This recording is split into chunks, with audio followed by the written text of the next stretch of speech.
하나님께서 오늘 우리에게 주신 말씀은 신명기 10장 12절부터 16절까지의 말씀입니다. 우리 함께 이 말씀을 읽어 올립니다. 이스라엘 자손 여러분, 지금 주 당신들의 하나님이 당신들에게 원하시는 것이 무엇인지 아십니까?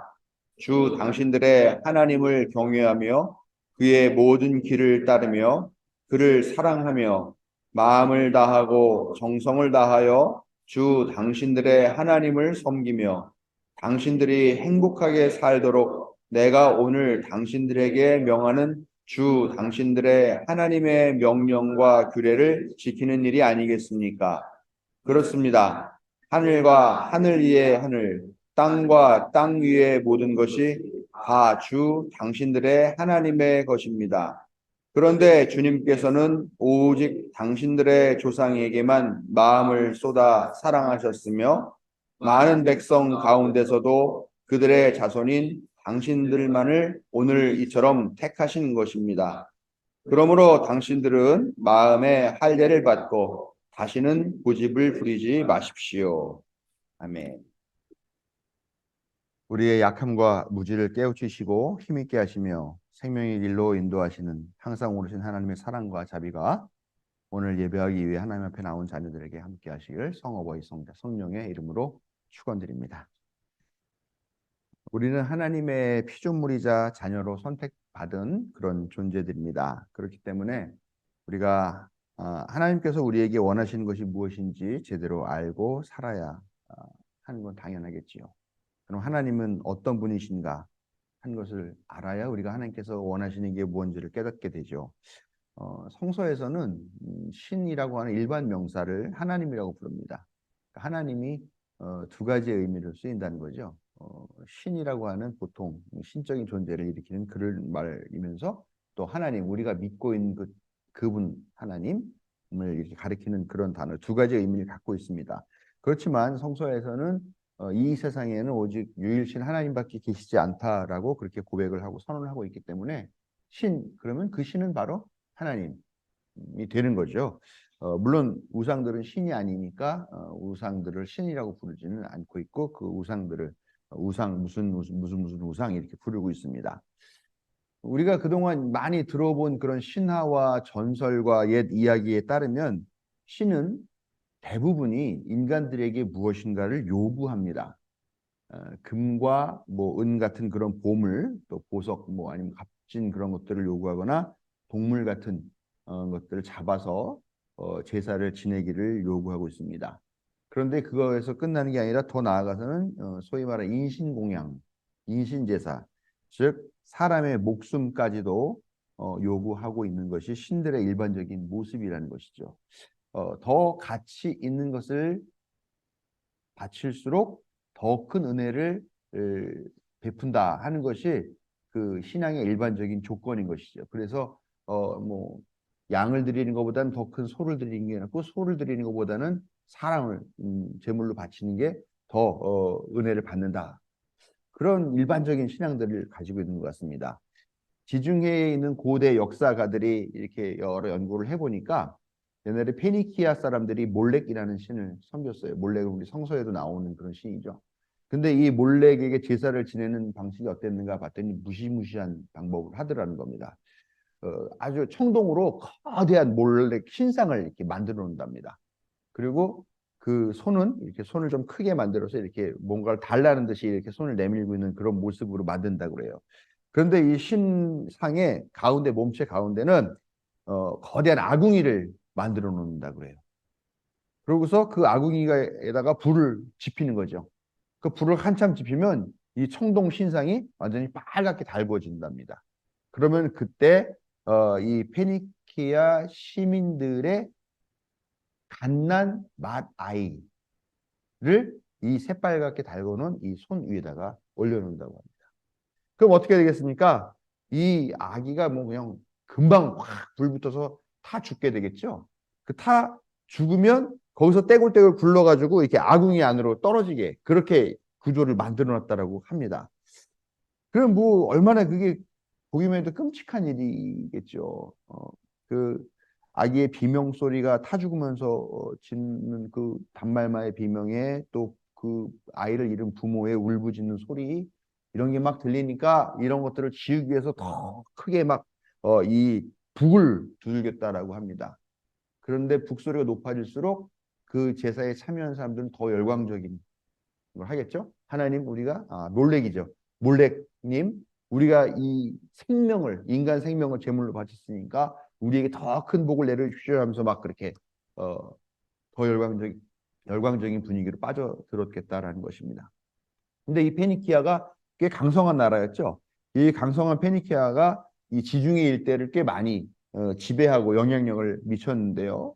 그 나라 전역의 도시들에도 이 몰렉 숭배 풍습까지도 들어온 거죠. 그래서 카르타고 사람들이 전투를 했는데 전투에서 크게 패배하자 이 몰렉에게 우리가 아이 제물을 바치자 그래가지고 노예와 일반 평민들의 아기 300명을 추려가지고 아까 말씀드린 것 같은 그런 방식으로 이 아이들을 제물로 바쳤다고 합니다. 근데 아이를 300명이나 바쳤는데도 별로 나아지는 게 없으니까 야 우리가 바친 이 제물이 가치가 너무 떨어지나 보다. 평민이나 노예의 자식이 아니라 귀족의 아이들을 바쳐야 되겠다. 그래서 또 귀족의 아이들을 300명을 또 선발해가지고 그 아이를 똑같은 방식으로 그렇게 제물로 바쳤다라고 하는 그런 기록이 있다고 합니다. 근데 우리 민족도 비슷한 이야기들이 많이 있죠. 상인들이 배를 타고 저쪽으로 건너가야 되는데 그 파도가 심하고 물살이 거세서 거기 가다가 사고가 많이 나고 큰 손해를 보니까 어떻게 해야 되냐? 아무래도 용왕님에게 제물을 바쳐야 되겠다. 그래서 제물을 뭘 바칠까? 그래서 사람을 바치기로 하죠. 여러분들이 아는 누구였죠? 예, 심청이었죠. 심청이. 공양미 300석에 이 심청이가 그 제물로 바쳐져서 어, 인당수라고 제가 보니까 인당수라고 하는 것이요. 그 백령도 앞에 있는 거더라고요. 백령도 오히려 이제 백령도 앞에서 바라보이는 그 북한 지역의 그쪽을 인당수라고 그러는데 거기가 지금도 그렇게 물살이 세다고 그래요. 거기에 이제 빠뜨려서 이 용왕의 이 노를 달래고 기분을 좋게 해준다 하는 그런 정서가 우리들이 있죠. 또 어느 이야기에서 섬에 큰 진의 신이 살고 있었는데 이 진의 신이 해마다 마을 사람들에게 내려와서 막 농작물에 피해를 피고 막 사람을 잡아먹고 하니까 마을에서 이 진의 신을 좀 달래야 되겠다 해가지고 3년에 한 번씩 처녀를 뽑아가지고 그 처녀를 그 진해가 사는 굴로 집어넣어서 먹이가 되게 하는 그런 일이 있었죠. 이 이야기는 근데 한 처녀가 이 섬에 살고 있었었는데 두꺼비가 자기네 집에 와 있는 걸 보고서 이 두꺼비한테 먹이를 줬다는 거죠. 그런데 하필 이 처녀가 제비뽑기에서 그 진의 신에게 바쳐지는 재물을 뽑혀가지고 가게 됐는데 이 두꺼비가 은혜를 갚기 위해서 왔어. 이 진해와 싸워가지고 둘 다 죽었다고 하는 그런 이제 전래 동화 이야기가 있습니다. 이처럼 인간이 아는 대부분의 신은 인간 위에 군림하고 또 재물을 요구하거나 생활에 개입해서 그 사회를 조종하고 심지어는 인간을 제물로 바치라고 하는 그런 요구를 하기까지 한다라는 겁니다. 한마디로 보면 인간이 신 위에 있는 것 같은데 어떻게 보면 신이라는 것들은 대부분 인간의 재물에 환장을 한 존재가 아닌가 하는 그런 생각들을 하게 된다는 것입니다. 그럼 우리가 믿고 있는 유일신 하나님은 어떤 분이실까 하는 생각을 해보게 되는데요. 구약 성서를 보면 하나님도 마찬가지로 물론 빈부의 차이가 있어서 뭐 부자들은 송아지를 바쳐도 되지만 가난한 사람들은 뭐 비둘기 한 마리 한 쌍을 바쳐라라고 하는 것처럼 좀 빈부의 차등은 두었지만 정말 온갖 재물들을 시마다 때마다 1년에 두어 번씩 꼭 의무적으로 바쳐라라고 그렇게 규정을 정해 놓으셨다라는 것이죠. 성서에 보면 또 한때는 아브라함의 아들 이삭을 인신제사로 바치라라고 그렇게 요구를 했죠. 그러나 마지막 순간에 그거를 말리셔가지고 살려주시긴 하셨는데 이 이삭을 인신제사로 바치라고 한 그 이야기는 뭐냐면 그 이전에도 이미 하나님의 이름으로 행해지는 인신제사가 존재하고 있었다라고 하는 것을 의미한다라고 학자들은 이야기하고 있습니다. 또 훨씬 더 뒤의 이야기죠. 나중에 이제 가나안 지역에 들어가서 살고 아직 왕이 없었던 때에 가나안 정복 전쟁을 하기 전에 그때는 전쟁에서 이기고 돌아왔어요. 사사 입다가. 근데 이 입다가 나에게 대승을 안겨줬으니까 나를 맞이하러 나오는 제일 첫 사람을 내가 제물로 바치겠습니다 해서 돌아가는데 누가 왔냐? 우남동녀 외동딸, 눈에 넣어도 아프지 않을 딸이 먼저 나온 거죠. 약속을 파기할 수 없어서 결국은 이 딸을 하나님께 인신 제사를 바치게 되었다라는 겁니다. 또 여러분들 다 아시다시피 좀 왜 그렇게 하나님이 잔인한 처사를 하셨을까라는 생각을 하실 텐데, 가나안 정복 전쟁 벌였을 때 어땠습니까? 남녀노소를 가리지 말고 이방인들은 다 싹 쳐 죽여라, 멸절시켜라라고 이렇게 명령을 내리시죠. 근데 그게 심지어는 사람들뿐만 아니라 가축까지도 싹 다 흔적 남기지 말고 죽이라고 하는 그런 명령을 종종 내리시게 되는데, 이것도 역시 전쟁과 관련돼서 전쟁의 승리를 기원하는 제물의 성격을 갖고 있는 그런 인신 제사였다라는 것입니다. 오늘날 우리가 알고 있는 하나님의 모습, 우리가 이 성서를 통해서 보고 있는 이 모습이 마치 사람들이 신의 존재에 대해서 생각하는 모습과 비슷하지 않나 하는 생각을 합니다. 하나님께 헌금 잘하고 계명 잘 지키고 교회에 빠지지 않고 잘 나오고 기도와 성경 읽는 생활 잘하고 전도 봉사도 잘하고 특히 무엇보다도 목사에게 잘하는 사람은 은혜를 받지만, 그렇지 않고 주일날 빠지고 놀러 간다거나 뭐 헌금 11조를 하나님의 거를 도둑질해서 떼먹는다거나 뭐 이런 사람 짓을 하면 그 사람은 사고를 당하게 되고 뭐 중병에 걸리게 되고 또 다치게 된다거나 아프게 된다거나 하고, 한마디로 해서 그 인생이 망한다라고 하는 그런 생각들을 하고 있다라는 것이죠. 그런데 과연 성서를 기록한 이 사람들이나 성서를 기반으로 하여서 하나님을 믿고 있는 우리는 과연 하나님을 제대로 이해하고 있는가 하는 그런 질문들을 스스로에게 던져봐야 될 때가 되었다라는 것입니다. 사무엘하 11장 12장 말씀을 보면 왕들이 출전하는 때가 되었다라고 얘기를 해요. 그러니까 이제 전쟁을 한참 되고 전쟁이 이제 무르익어서 끝날 때쯤 되는 그런 때였겠죠. 근데 그런 때 다윗은 자기 부하들에게 전쟁을 맡겨놓고 한가하게 옥상을 거닐면서 산법을 하고 있습니다. 그런데 다윗의 눈에 목욕하는 한 여인이 눈에 들어오는 거죠. 그걸 보면서 음욕을 품습니다. 그 여인은요, 이방인이었지만 다윗에게 정말 충성을 맹세한 30용사 뭐 이렇게 중요한 용사 중에 한 명으로 들어가는 우리야라고 하는 장군의 아내 바세바였던 것입니다. 다윗은 바세바를 불러다가 자기의 그 음욕을 채웠고 결국 임신까지 시켰죠. 그리고 그 임신을 시킨 간음한 자기의 죄를 감추기 위해서 우리야라고 하는 사람을 결국 최전방에 가장 치열하게 전쟁이 벌어지는 그곳에다 보내가지고 결국 전사하게 만들었다는 겁니다. 그런데 선지자 나단이라고 하는 사람이 얼마 후에 다윗을 찾아와서 어떤 한 사람을 고발합니다. 한 부자를 고발합니다. 이 부자를 고발해서 뭐라 하냐, 양과 소가 아주 많은 그런 한 부자가 있었는데 그 부자의 집에 나그네가 찾아왔습니다. 그 나그네가 찾아오면 우리는 당신 뭐요? 왜 찾아왔어? 이렇게 얘기되는데, 이 이스라엘 백성들은 나그네가 오면 무조건 잘 대접을 해야 되는 의무가 있어요. 왜냐? 너희들도 옛날에 이집트에서 나그네 생활을 하지 않았느냐라고 하는 그런 하나님 말씀 때문이죠. 그래서 이 사람을 대접을 해야 되는데 양과 소가 많은데도 불구하고 자기 거를 잡기가 아까워가지고 쫙 주위에 보니까 가난한 사람이 양을 한 마리를 키우고 있어요. 암양 새끼 한 마리를 키우고 있는데 친가족과 같은 그런 요즘식으로 말하면 반려동물 같은 가족과 같은 그런 양이었다라는 것이죠. 근데 이 양 한 마리를 빼앗아다가 잡아서 이 손님을 대접했다라는 거예요. 이 부자가.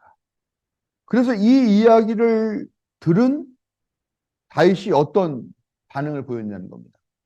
예. 경노했다 그러죠. 경노. 요즘 경노하는 사람 하나 있죠. 한국에도 툭하면 경노하는 사람. 누구라고 제 입이 더러워질까 봐 좀 담고 싶진 않지만 아무튼 그 사람 같이 경노를 하면서 그 부자는 죽어야 마땅하다라고 판결을 내립니다. 근데 이 판결을 들은 나단이 뭐라고 얘기하냐면 임금님이 바로 그 사람입니다라고 그렇게 이야기를 합니다. 그러면서 나단이 얘기하길래 하는 거는 하나님이 말씀하셨다.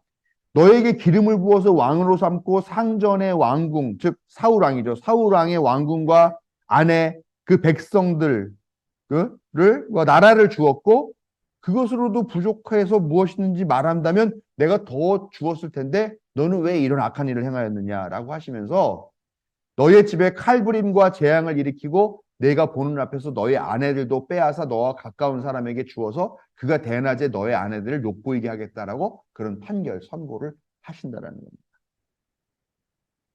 그렇게 많은 것을 갖고 있으면서도 더 욕심을 내냐? 그것도 부정한 방법으로 그 욕심을 채우냐라고 하나님께서 심판을 하시고 경고를 하시는 거죠. 여러분 되게 그 인터넷에서 돌아다니는 짤 중에 되게 유명한 영화가 있어요. 해바라기라고 하는 영화에서 김래원이 이렇게 얘기를 하죠. 조직 보스를 찾아가가지고 꼭 그렇게 다 가져가야만 속이 우러냈냐? 그렇게 말하면서 눈물을 흘리는 그런 장면이 있어요. 하나님은 우주를 창조하신 분이시고 또 우주 만물 또 시간까지도 다 관장하시는 건 하나님의 소유물인데 왜 모든 것을 가진 하나님은 그것도 모자라서 인간의 충성, 인간의 복종, 인간의 사랑에 집착하실까 하는 생각을 해보게 된다는 것입니다. 근데 하나님이 그 사랑을 얻기 위해서 때로는 자기가 선택하신 그 백성을 수백 년 동안 노예 생활을 시켜버려요. 또 포로로 또 끌려가가지고 외국에 끌려가가지고 고향을 떠나가게 하시고요. 외국 군대를 끌어다가 그 사람들을 짓밟고 질병과 역병을 돌게 하십니다. 그러면서 뭐라고 그러냐? 니들이 나를 사랑하지 않았기 때문에 내가 너희들에게 이런 시련을 준다라고 그렇게 말씀을 하신다라고. 정말 하나님이 그 모든 것을 가졌음에도 불구하고 또 그것마저도 사랑마저도 인간의 사랑마저도 그걸 다 가지셔야만 직성이 풀리시는 그런 분이실까 하는 생각을 해보자는 거죠. 그런데요, 그렇게 사랑에 집착해가지고 막 그렇게 남을 해코지하고 어렵게 하고 그러는 사람들을 우리가 뭐라고 불러요? 사이코패스라고 부르죠. 스토커라고 부릅니다. 우리가 믿고 신앙하는 하나님이 바로 다윗. 하나님이 반드시 심판하겠다고 선언하신 그 다윗과 무엇이 다르냐라는 겁니다. 세상 모든 것을 다 가졌음에도 불구하고 인간의 사랑까지 받아야만 만족하시겠다고 독이 오른 하나님을 과연 우리는 사랑과 자비의 하나님이라고 부를 수 있겠느냐? 결코 그럴 수 없다라는 것이죠. 한 입으로 두말하고 자기가 다윗에게 내린 선고가 자기한테 적용되는 것은 아니다라고 부정한 그런 것을 존재를 우리가 신이라고 부를 수 있는.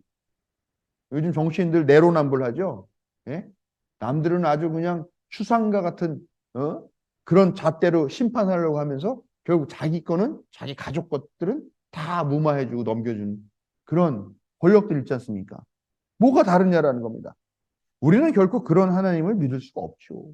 그런 하나님을 정의의 하나님이라고 볼 수 없다라는 것입니다. 그럼 무엇이 잘못된 거냐? 하나님이 잘못된 거냐? 아니죠. 우리가 하나님을 오해하고 있는 것이죠. 성서를 쓴 사람들이 하나님을 오해했거나 하나님을 이용해서 자기의 욕심을 채웠거나.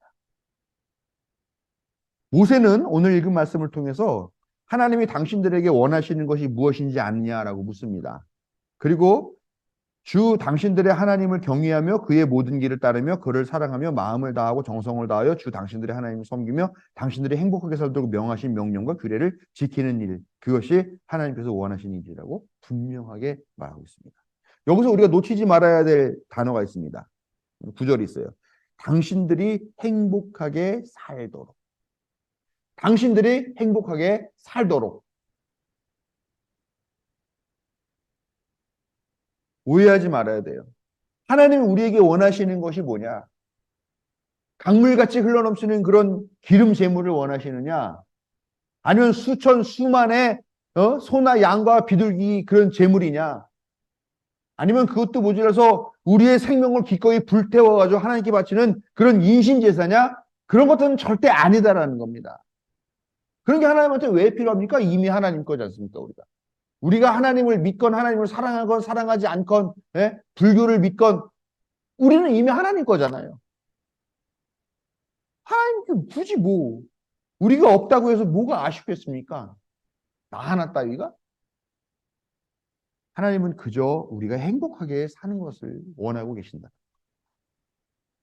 오늘 읽은 말씀 보면은 뭐 여러 가지 계명과 규례와 관습들 얘기를 하는데 십계명이나 유대인들이 지키고 있는 이 율법 혹은 도덕적 관습들 뭐 이런 것들요. 하나님이 다 그냥 눈을 이렇게 뜨고서 그냥 이거 계명을 지키냐 안 지키냐 막 시시콜콜 그거 들여다보면서 상 줘야지 벌 줘야지 하는 그런 생각하시기나 하시는 분이 결코 아니시라는 겁니다. 아니 뭐 그거 좀 어긴다고 뭐 세상이 망합니까? 이 지구가 붕괴합니까? 하나님의 명예에 손상이 갑니까? 그런 것도 아니잖아요. 우리가 믿고 있는 십계명이라는 거 한번 잘 생각해 보세요. 나 외에 다른 신을 섬기지 말라. 널 위해 우상을 만들지 마라.